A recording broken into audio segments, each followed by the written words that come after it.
ഈ ടാബ്ലറ്റ് കഴിക്കുന്നതേ ക്ഷീണത്തിനൊക്കെ വളരെ നല്ലതാ. പിന്നെ രാത്രി കിടക്കാൻ നേരത്ത് ഒരു ഗ്ലാസ് പാലും കുടിക്കണം. എന്താ ബിരിയാണി? ബിരിയാണിയാ?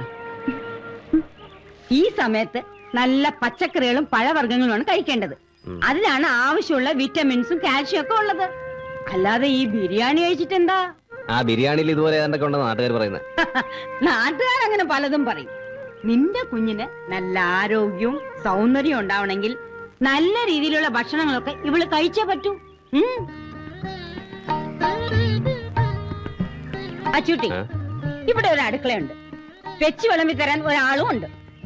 അത്യാവശ്യത്തിന് കുറച്ച് പാത്രങ്ങളും കുറച്ച് സാധനങ്ങളും വാങ്ങിച്ചു കൊടുത്താലേ ഒന്നുമില്ലെങ്കിലും വായിക്ക് രുചിയായിട്ട് നിനക്കെന്തെങ്കിലും കഴിക്കാമല്ലോ.